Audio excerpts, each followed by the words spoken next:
go take some ugly photos, because out of that you will find one golden piece and it will be your favorite photo ever.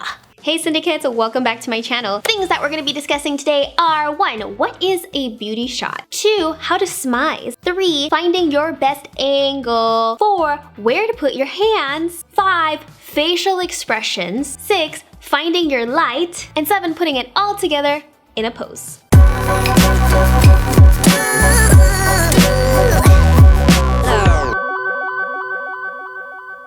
The first thing we need to define is, what is a beauty shot? A beauty shot refers to a photo generally taken in portrait or vertically instead of horizontally or landscape, and it is cropped generally about right here where your bust is and has a tiny little bit of headroom. Now, if you have ever watched America's Next Top Model or you've heard the word smize, that is kind of what I do when I want to look fierce on camera. So here's a misconception. I actually had a coaching client one time that said that she was trying to smile more because she didn't want to come off intimidating in her brand. The misconception here is the fact that you needed to smile in order to appear positive or happy or approachable. That's not the case. When you're doing your makeup, especially if you have a very intense eye makeup, depending on what type of eye shape you have, hooded lids, tapered eyelids like myself, if you smile, you're gonna cover up a lot of the work that you spent so long doing. And there's also other ways of showing your personality besides just in your photos, and you can do that with videos and stuff. And if you want to know more about that, I have a whole playlist about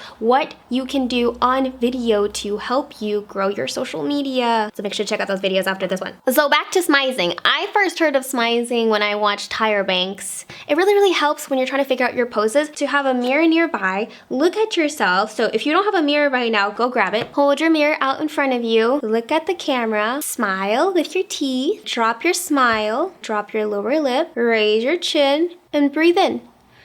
And when you breathe in, you kind of like raise your eyebrows just a little bit. You don't want to like bulge your eyes out. Breathe. And what kind of helps is to like roll your shoulders back. Next, how do we find our best angle? In order to find your best angle, you have to, again, look at yourself in the mirror and just look at what angles really suit you. For me, I want to make sure that I can accentuate my jawline, my high cheekbones, and sometimes that's a matter of testing what I look like when I put my chin down versus a little bit higher. And your angles are going to be personal preference, and other people might find certain angles of you flattering than another. And this is a little bit difficult to self-diagnose just because you might be very used to taking selfies in one way. But something that I've found helpful is when I have a lot of makeup on, like I do avant-garde makeup, right? I don't look at the photo as if I was looking at myself anymore. I just see like another person, another character on screen, and it helps me kind of discern, okay, does the makeup look good? And if it's really hard, you still see yourself, make a checklist. First of all, you look at this, does the angle show your makeup off properly? Okay, great, that's super basic, right? And second of all,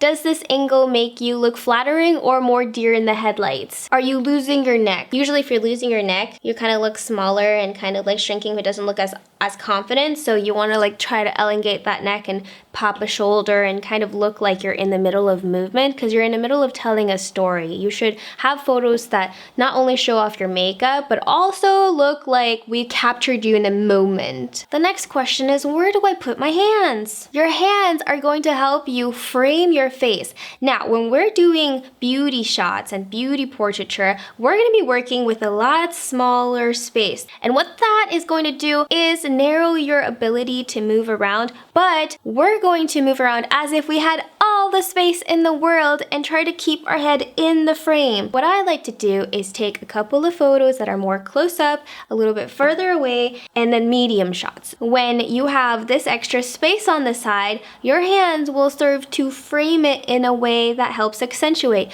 We want our hands to kind of create shapes that will help bring the attention and the focus to our face as opposed to distract it. Also, if you have pretty nails or you have jewelry, using your hands is a really great way to pose and kind of add accessories to the overall look. It also keeps you in motion as opposed to staying stagnant. So at the end of the day, use your hands to create shapes that will frame your face. Next, let's talk about facial expressions. And I just talked about the smize, and the smize is important for like editorial, more fierce looking photos, but that doesn't mean that's the only pose that you want to do. Sometimes maybe we want to smirk, we want to smile, we want to look longing. It's a little bit of acting because we're getting into a character. Pick an emotion. Think about what that emotion is translated to your face. Are you positive? Are you happy? Are you excited? Are you mellow? Are you chill? You use like the colors or the shapes of the makeup to kind of get yourself into that.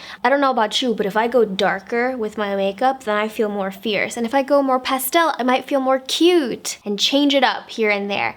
Do a lot of my photos. I will probably take 100+ photos, and within those first 100 photos, I'm gonna have half blinking photos. I'm gonna have photos where I just kind of look really derpy, one eye's open bigger than the other. I'll try some really silly ones where I'm winking, I'm opening my mouth, where I look angry. And some of them are gonna look weird, but no one else is gonna see them except for yourself. Get weird with it, because actually some of my favorite poses came from like a bunch of really crappy photos. Go take some ugly photos. Because out of that you will find one golden piece and it will be your favorite photo ever. Next, we want to find our light. And finding your light should seem kind of common sense. You're like, of course, Cindy, I know where my light is. But we're not kind of paying attention sometimes when we're photographing ourselves of how harsh our shadows are. So make sure that the makeup is actually being seen. So if you did a half face look and you really like this side of your face, so instead you started doing this, and then this entire side after you photograph it, you realize is in complete darkness, then you have a failed photo. You don't have a good pose. I can't stress this enough. Pick poses that will show off the makeup look in the best light. At this point, if you are enjoying this video, please hit the subscribe button and the notification bell. Every little bit of support really helps me live out my dreams as an artist. So I really appreciate you taking the time. Stay tuned for part 2 where I talk about my favorite poses for beauty photography.